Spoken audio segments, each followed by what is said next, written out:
자, 오늘 본문은 두 가지 기적이 나오는 것을 볼 수가 있죠. 하나는 피가 멎지 않고 계속 흐르는 병, 혈류병 12년이나 앓던 여인이 치유받는 사건이 나오고 있지요. 그리고 다른 하나는 12살 된 야이로의 딸이 죽었다가 다시 살아나는 사건. 이 두 가지가 오늘 본문의 주요 내용입니다. 우리는 보통 이 두 사건을 별개의 기적 이야기로 읽습니다. 그러나 본문을 자세히 살펴보면 이 두 사건은요, 우연히 겹쳐진 사건이 아니죠. 겉으로는 두 사람의 치유 이야기를 하는 것처럼 보이지만 그 모든 것을 처음부터 끝까지 지켜본 한 사람이 있었습니다. 그 사람이 누굽니까? 그가 바로 야이로였다라는 거예요. 그래서 이 야이로를 주인공 삼는다면 오늘 본문은 세 가지 이야기로 나누어서 설명해야 됩니다. 그 세 가지 이야기는 첫 번째는 뭐죠? 예. 야이로가 예수님 앞에 엎드렸다라는 이야기가 첫 번째 얘기고요. 두 번째는 혈류증 여인이 구원받는 이야기이고요. 그리고 세 번째는 야이로의 딸이 살아나는 이야기입니다. 이 모든 사건의 출발은 야이로가 예수님의 발 앞에 엎드린 데서부터 시작을 하는 거예요. 야이로는 회당장이었습니다. 회당장은요, 단순히 회당의 문을 열고 닫는 사람이 아니었어요. 예배와 질서를 관리하고 지역사회에서 존경받고 가장 영향력을 많이 끼치는 높으신 장로였다라는 거죠. 최고의 지도자였다라고도 얘기할 수 있겠습니다. 그런데 그런 야이로가 예수님의 발 앞에 엎드렸어요. 왜 그랬습니까? 자신의 딸이 죽어가고 있었기 때문에 그런 거죠. 자신의 그 잘 나가는 그 부도 그리고 명예도 지식도 딸의 생명을 단 1분도 연장시킬 수 없다는 사실을 그가 깨닫고는 예수님께 나가서 엎드릴 수 있었다라는 거죠. 야이로는 사랑하는 딸의 죽음 앞에서 자신이 얼마나 무능한 존재인지를 보고 인정할 수밖에 없었습니다. 사랑하는 성도 여러분, 이것을 보고 예배의 시작이라고 부르는 줄로 믿습니다. 예. 내가 할 수 없다라는 것을 인정하고 주님만이 하실 수 있음을 고백하며 그분 앞에 엎드리는 것, 그것이 예배입니다. 그리고 내가 붙잡고 있던 삶의 주도권을 내려놓고 주님께 맡기는 것이 회개입니다. 그래서 야이로는 그렇게 회개하고 예배자가 된 것이라는 거죠. 아멘. 그러나 야이로의 엎드림이 처음부터 온전한 것은 아니었습니다. 그는 예수님 앞에 엎드려졌지만 아직 자신의 계획과 방법을 완전히 내려놓지는 않았습니다. 야이로는 예수님께 이렇게 간청합니다. 내 어린 딸이 죽게 되었사오니 오셔서 그 위에 손을 얹어 주십시오. 그로 구원받게 살게 할 수 있습니다. 라고 얘기했단 말이에요. 여러분, 야이로는 예수님께 엎드렸지만 예수님이 어떻게 언제 일해야 하는지 자세히 예수님께 설명해 드렸습니다. 지금 당장 빨리 우리 집으로 가야 된다. 그리고 딸에게 손을 얹어 줘야 된다.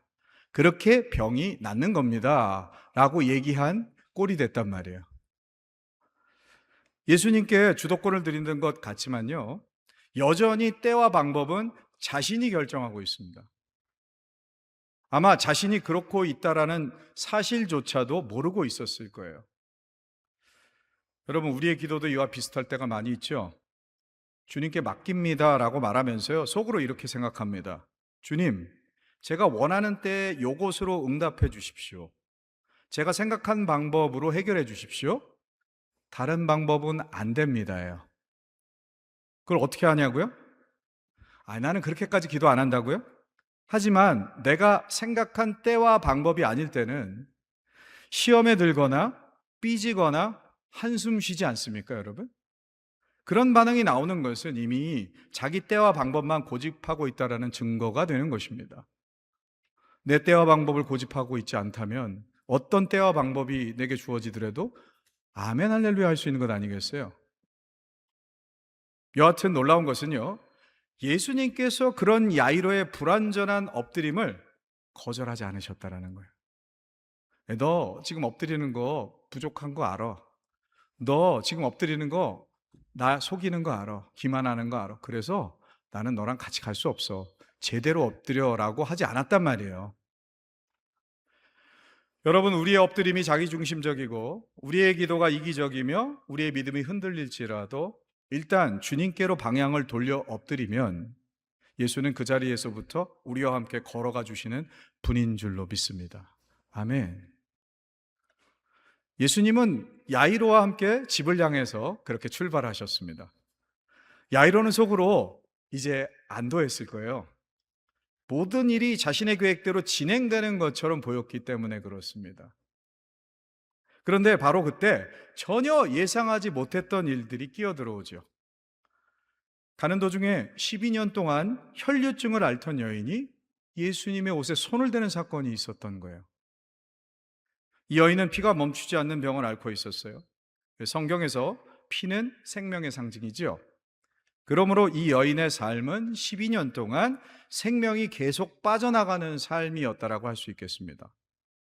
더욱이 율법은 피를 흘리는 사람은 부정한 사람이라고 낙인을 찍어 놓았습니다. 그렇기 때문에 이들은 사람들과 자유롭게 어울릴 수가 없었어요. 예배 공동체에도 참여할 수가 없었습니다. 오늘 본문에 보니까 이 여인은 병을 고치려고 애썼지만 재산도 잃고 건강도 잃고 관계도 잃고 인간의 존엄성마저도 잃어버린 채 홀로 살아가고 있었던 것을 우리가 알 수가 있어요. 하지만 그 처참한 12년이 예수님의 옷에 손만 대어도 나을 수 있을 것이라는 소망을 가지게 한 거죠. 아멘. 잘 들어보세요. 그 처참한 12년이 있었기 때문에 예수님 옷에 손만 대도 나을 수 있을 것이라는 확실한 기대가 생겨난 거예요. 확실한 소망, 그 기대가 생겨나기 위해서 12년 동안 완전히 고난 속에 있었던 거죠. 여러분, 12는 완전 숫자입니다. 그렇죠? 자신의 희망이 완전히 죽었기에 예수에 대한 소망만 남은 상태가 되었단 말이에요. 그런 상태이니 예수의 옷에 손만 대어도 병에서 낫는 것은 당연한 일이 되는 줄로 믿습니다. 모두 이런 믿음을 소유케 되시길 주님의 이름으로 축복합니다. 어쨌든 병들었던 여인이 나았으니 모두가 기뻐할 만한 일이 아니었겠어요? 모두가 다 기뻐했을 거예요. 와, 대단하다. 또 기적이 일어났네. 예수님 정말 위대하신 분이구나 라고 하면서 기뻐했어요. 그런데 과연 이 야이로도 마냥 기뻐할 수 있었을까요? 예수님 옷에 손대자마자 이 여인은 어떻게 됐습니까? 즉각 나았어요. 뭐 예수님이 그녀를 바라보면서 나을지어다 뭐 이렇게 그런 것도 없었어요. 막 기도해 준 것도 없었어요. 그냥 닿자마자 이 여인은 나았단 말이에요. 나았으면 다 된 거 아니겠어요? 야이로의 딸이 숨이 넘어가고 있으니까 한시가 급한 거잖아요. 근데 예수님은 병이 나았으면 됐는데 걸음을 거기서 멈추고 그리고 물으시죠. 누가 내 옷에 손을 댔냐? 수많은 사람들이 예수님을 밀고 있었습니다. 여기서 저기서 예수님의 몸과 옷에 손을 대고 있었단 말이에요. 근데 누가 손을 댔다라는 거, 이게 뭐가 그렇게 중요하냔 말이죠. 그걸 지금 왜 찾아야 되는 거죠? 근데 예수님은 그러던 말던 계속 그 여인을 찾는 것 있죠. 시간이 자꾸만 흘러가고 있어요. 이때 야이로의 마음이 어떻겠습니까, 여러분? 상상해 보세요. 속이 새카맣게 타들어가지 않겠습니까? 주님, 이 여인은 이미 낫잖아요. 지금 그 여인 찾는 게 그렇게 중요합니까? 제 딸은 지금 죽고 있다니까요. 먼저 우리 집에 가시면 안 될까요? 그리고 나서 나중에 그 여인을 찾아도 되는 것 아닙니까? 라고 상식적으로 생각이 들지 않습니까, 여러분? 근데 예수님의 멈춤은 한눈 파는 것이 아니었어요. 불필요한 지연이 아니었단 말이에요. 예수님은 이 시간에도 야이로를 가르치고 계셨던 거예요. 바로 여기서 야이로의 때와 예수님의 때가 충돌합니다. 야이로의 방법과 예수님의 방법이 정면으로 부딪히고 있어요. 놀라운 사실 하나를 말씀드릴게요. 예수님은 야이로의 딸이 죽기를 원하시는 것입니다. 아니, 더 정확하게 말하자면 야이로의 모든 희망이 완전히 죽어지기를 바라시는 거예요. 너무 잔인하게 들리죠. 예수님이 애가 죽길 바랬단 말이야? 그 문자, 그 단어, 그 문장 액면 그대로 받아들이지 마시고요. 왜 그렇게 하셔야만 하는지에 대해서는 조금 이따가 설명드리도록 하겠습니다. 야이로는 예수님께서 자신의 시간표에 맞추어 움직여 주시는 해결사가 되기를 원했습니다. 그러나 예수님은 야이로를 더 깊은 믿음으로 이끌어 가기를 원하셨습니다. 자신의 시간표를 고집하는 믿음에서 벗어나 예수님의 시간표를 신뢰하는 믿음으로 자라가게 하시는 것이죠. 이것을 보고 성화라고 얘기합니다. 거듭난 자는 누구든지 성화됩니다. 정말로 예수님의 시간표를 아멘하며 뭐든지 믿고 믿음으로 받아들이는 그 자리로 점점 나아가게 되는 것, 이것을 성화라고 얘기하는 거예요. 그러니까 지금 야이로는 성화의 과정을 걷고 있는 거라 얘기할 수 있겠어요. 우리는 성화라고 하면 평안하고 은혜롭게 되는 모습만 생각하죠. 그러나 성화는 매우 고통스러운 과정을 통과해야 됩니다. 시험을 당해야 돼요. 내가 옳다고 믿었던 계획이 무너지고, 내가 필요하다고 생각했던 사람이 사라지고, 내가 정한 시간이 지나가 버리는 경험을 해야 하는 그런 때를 맞는 것. 뭘 위해서 필요하다고요? 성화되는, 성화를 위해서 필요한 것이죠. 이처럼 내 자아가 깨지고 통제권이 무너지는 과정은, 다시 말하지만 결코 편안하지 않지요. 그러나 주님은 그 과정을 통해서 우리의 믿음을 새롭게 하시는 줄로 믿습니다. 예수님께서 멈추신 이유는 야이로에게 이 여인의 구원을 똑똑히 보여주기 위해서였어요. 말하자면 야이로를 가장 가까운 자리에 세워놓고는 1:1 시청각 교육을 시키고 계신 거라는 거죠. 여기서 12이라는 숫자에 우리는 주목해야 될 줄 믿습니다. 야이로의 딸은 12살이었고 이 여인은 12해 동안 병을 앓았죠. 한 여자는 존경받는 회당장의 집에서 사랑받으며 12해를 살았습니다. 근데 다른 한 여자는 공동체에서 밀려난 채 생명이 빠져나가는 고통 속에서 12해를 살아야만 했어요. 한 사람은 살려달라고 간청해 줄 수 있는 아버지를 둔 그런 빽이 있는 딸이었고요. 하지만 다른 한 사람은 누구에게도 자신의 아픔을 말할 수 없어서 군중 사이에서 예수 옷자락이나 눈치 보며 만져야 했던 불쌍한 여인이었다라는 거죠. 그러기에 예수님은 그 여인을 외면할 수가 없었던 거예요. 예수님은 그 여인을 찾아 사람들 앞에 세우신 뒤에 이렇게 얘기했죠. 딸아, 내 믿음이 너를 구원하였으니 평안히 가라. 아멘. 예수님이 그 여인을 뭐라고 불렀다고요? 딸이라고 불렀어요. 세상은 이 여인을 12년이나 부정하며 밀어냈지만 예수님은 이 여인의 아버지가 되어주셨어요. 딸에게 아버지는 완전한 방패와 보호막인 줄로 믿습니다. 이것이 야이로가 반드시 보아야 했던 장면이었던 거예요. 자기 딸을 구하러 가는 것보다 더 먼저 봐야 되는 게 바로 이 장면이었단 말이죠. 야이로는 처음에 자기 딸만 살면 된다고 생각했을 것 같아요. 지금 자기에게 가장 중요한 것은 오직 딸 하나였기 때문에 그렇습니다. 그러나 예수님은 마치 야이로에게 이 혈류병 들었던 여인을 살려주면서 이렇게 말씀하시는 것과 같았어요. 야이로야, 너의 딸에게는 너라는 아버지가 있지만 이 여인은 아버지 없이 살아온 고아나 마찬가지의 여자야. 그러므로 내가 이 여인의 아버지가 되어줘야 되는 것은 당연한 것 아니겠냐. 네가 너의 딸을 사랑하는 것처럼 나도 이 여인을 사랑한다. 그리고 반드시 알아야 할 것은 내가 너도 이와 같은 마음으로 사랑하고 있단다 했어요. 그 혈류병 걸린 여인을 고쳐주는 그 예수님을 통해서 야이로는 자신을 봤던 거죠. 자신을 보게 하려고 했던 거예요. 야이로는 이 사건을 통해서 예수님이 아버지 마음을 가지고 계신다라는 사실을 알게 됐어요. 인지상정이라고 아버지의 마음이 서로 통하는 장면인 거예요. 저는 이 부분을 보면서 울컥하면서 감격이 되었습니다. 자주 말씀드렸지만 저는 자식을 낳고 키우면서 하나님께서 저를 자녀로 사랑하신다라는 말이 무슨 뜻인지 알게 됐어요. 나를 절대 버리지 않는다라는 말이 어떤 말인지 확신이 생겼어요. 예수님이 이 불쌍한 여인을 따라라고 할 때 제 마음에 큰 감동이 있었던 것처럼 분명 야이로에게도 큰 감동이 있었을 거예요. 왜냐? 자기 딸도 아프거든요. 내 딸도 지금 죽어가고 있었어요. 근데 예수님께서 한 여인을 살려놓고 따라라고 하는 걸 보면서 마음이 통하면서 하나님이 사랑하심이 무엇인지 분명히 깨닫게 되지 않았을까, 그런 생각을 합니다. 특히 야이로는 병약한 자식을 둔 부모였기에 병약한 이 여인에게 예수님이 아버지가 되는 사건은 더 큰 감동이 될 수밖에 없었겠죠.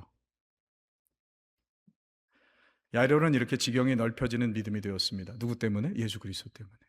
예수님 정말 좋은 분이에요. 그냥 당신이 아무 생각 없이 뭘 하는 것 같지만 그 행동 속에서, 그 행하심 속에서 우리에게 큰 공감을 일으키고 어떤 사람에게 큰 감동을 주죠. 이렇게 넓어지는 믿음을 갖게 되었을 때에 그때 하지만 야이로의 집에서 사람들이 왔어요. 이제 막 업그레이드된 따끈따끈한 믿음에 찬물을 끼얹는 소식을 듣게 되죠. 당신 딸이 죽었습니다. 어찌하여 선생을 더 괴롭게 하십니까? 라고 얘기한단 말이에요. 여기서 선생님을 더 괴롭게 하지 마세요라는 뜻은요, 예수님이 이제 더는 하실 일이 없다라는 얘기를 하는 거예요. 이제 예수님이 하실 일이 사라졌으니까 이제 보내드려라, 같이 갈 필요가 없다라고 얘기하고 있다라는 거죠. 동행이 더 이상 필요 없다라고 얘기하는 거예요. 여러분, 사람들의 판단, 세상의 판단은 분명합니다. 병들었을 때는 가능성이 있지만 이미 죽었으니까 더 이상 희망이 없다라고 말하는 거예요. 혈류증 여인의 문제는 해결되었지만 그 사이 야이로의 딸은 죽었어요.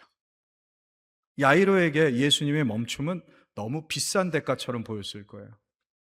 다른 사람을 고치시는 동안 자신의 딸을 잃었다고 생각할 수밖에 없었을 거죠. 믿음이 업그레이드 됐는데 여기서 또 한 번 크게 그 믿음에 맞는, 그 믿음이 세게 얻어맞는 그런 시험을 당하게 됐단 말이에요. 아무리 은혜 받은 시간이고 예수님이 아버지 마음을 가진 분이라는 사실을 아는 시간이었지만 막상 내 딸이 죽었다는 현실 앞에서 이제 원망이 치밀어 올랐을지도 모르겠어요. 방금 업그레이드된 믿음이 곧바로 시험을 당하는 것 같은 일을 당하게 됐단 말이죠. 여러분, 맞습니다. 믿음은 철을 날카롭고 튼튼하게 만드는 연단과도 같습니다. 철을 어떻게 연단하죠? 망치로 두드리고 다시 찬물에 집어넣죠. 그리고 또 꺼내서 망치로 막 두드리고 찬물에 집어넣는 과정, 그 시험의 연속이라는 거죠. 시험의 연속이 없이는 믿음이 자랄 수가 없습니다. 바로 이때 예수님께서 야이로에게 말씀하십니다. 뭐라고 하셨냐면 두려워하지 말고 믿기만 하라. 이 말씀은 현실을 부정하라는 뜻이 아니에요. 내 딸이 죽지 않았어, 죽었다는 말을 믿지 마라고 암시하는 말도 아닙니다, 여러분. 내가 원하는 결과가 반드시 일어날 것이라고 스스로 최면을 걸라는 얘기도 아니에요, 여러분. 주님이 요구하시는 믿음은 결과에 대한 확신이 아니라 예수님에 대한, 그럼에도 불구하고 그리 아니하실지라도 믿음을 포기하지 않는 전적인 신뢰인 줄로 믿습니다. 그냥 믿으라는 거예요, 그냥.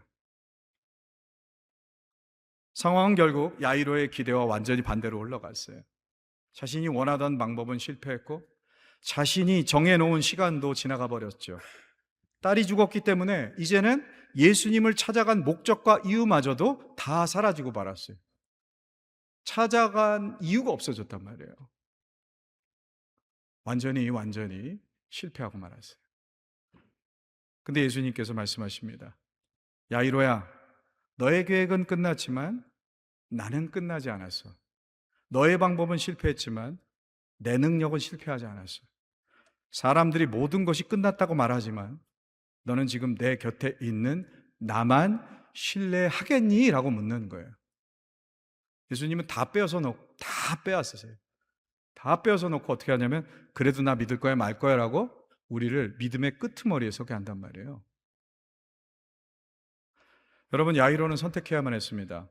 상식과 현실을 대변하는 사람들의 말을 따를 것인지 아니면 생명의 주님이신 예수님의 말씀을 따를 것인지 선택해야만 했습니다. 그리고 야이로는 결단했어요. 결국 그는 예수님을 돌려보내지 않았어요. 예수님하고 빠이빠이 하지 않았어요. 계속 예수님과 함께 집으로 동행했습니다. 뭘 하실지는 모르겠지만 계속 함께 걸어갔어요. 이것이 믿음인 줄로 믿습니다. 두려움이 전혀 없는 것이 믿음이 아니에요. 이해되지 않는 상황 속에서도 예수님과 함께 계속 걷는 것이 믿음이라는 거죠. 집에 도착하니까 이미 사람들이 울면서 통곡하고 있었어요. 근데 예수님이 이렇게 말했죠. 이 아이가 죽은 것이 아니라 잔다라고 얘기했단 말이에요. 사람들은 예수님을 비웃었다고 성경에 나옵니다. 그들은 아이가 죽은 것을 분명히 알고 있었습니다. 사실 예수님도 알고 있었어요. 그러나 예수님이 죽음을 모르셔서 그렇게 말씀하신 것이 아닙니다. 예수님은 지금 죽음에 대한 정의를 다시 쓰고 계신 거예요. 예수님께서 말씀하시면 그게 진리인 줄로 믿습니다. 사람에게 죽음은 끝이지만 생명의 주님 앞에서 죽음은 시작일 뿐이라는 것을 지금 말씀하시고 선언하고 계시다라는 거예요. 세상 사람들은 죽음은 끝이지만 믿는 자들은 죽음이 영생하는 새로운 시작이 되는 줄로 믿습니다. 여러분, 그거 믿어서 우리 교회 다니는 거예요?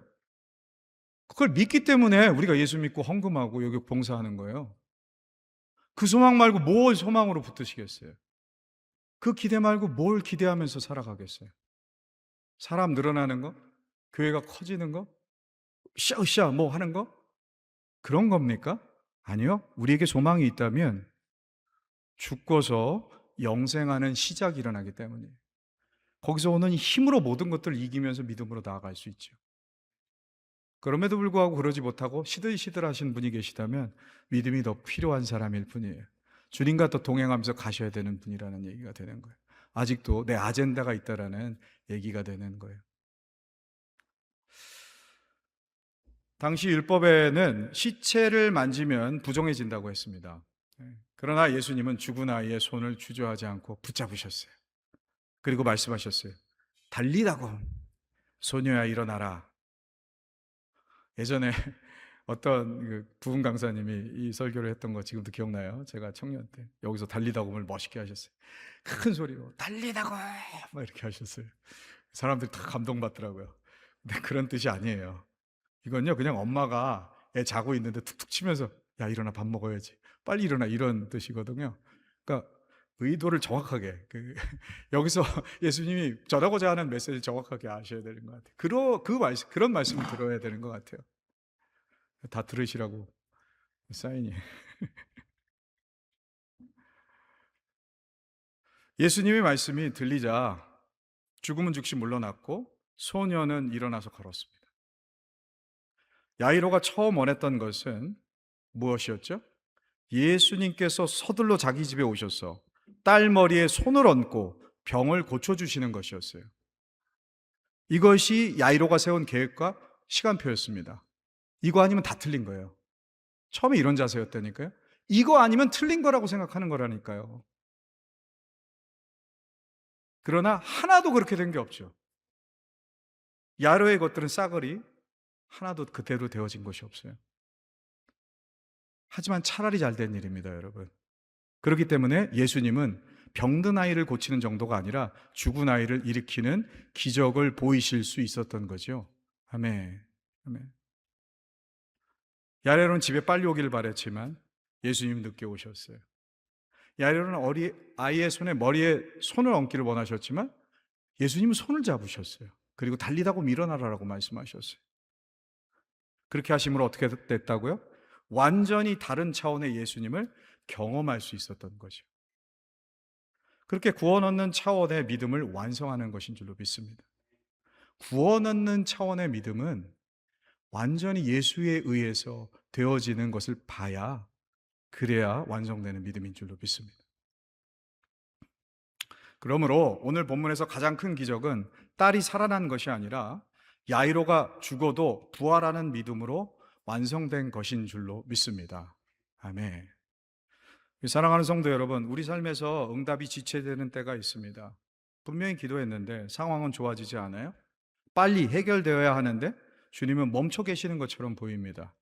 다른 사람의 기도는 응답하는 것 같은데 내 문제는 그대로죠. 다른 사람들은 앞으로 나아가고 있는데 나는 멈춰 있는 것 같아요. 오늘 여러분 가운데 모든 것이 끝났다고 느끼는 분이 계세요? 내 시간표가 완전히 망가졌고 내가 기대했던 결과는 모두 실패했다라고 생각하십니까? 여러분 잊지 마세요. 그럼에도 그 캄캄한 방 안에서도 주님은 여러분의 손을 잡고 계세요. 그리고 다정하게 말씀하십니다. 두려워하지 말고 믿기만 해라. 얘야, 이제 일어나라. 우리가 끝이라고 생각하는 곳에서 주님은 새로운 일을 시작하십니다. 우리가 죽었다고 선언한 소망을 주님은 잠에서 깨우듯 일으켜 세워주세요. 그 주님께서 오늘 우리와 함께 걸으십니다. 그러므로 현실이 아니라 말씀을 붙잡으시기를 주님의 이름으로 축복합니다. 사람들은 끝났다라고 얘기할 거예요. 그 말보다 주님을 믿기만 하라는 그 말씀을 믿으시기를 바랍니다. 이해되지 않아도 주님과 함께 계속 걸어가십시오. 반드시 그 길 끝에서 우리는 알게 될 거예요. 주님은 우리가 기대했던 것보다 훨씬 더 크고 놀라운 구원을 준비하고 계셨다라는 사실을 말이죠. 아멘. 세상 사람도 다 알만한 그런 구원을 바라시는 여러분이 아니라 전혀 상상할 수 없었던 구원을 이루어 주시는 주님을 기대하시는 저와 여러분 되시길 주님의 이름으로 축복합니다.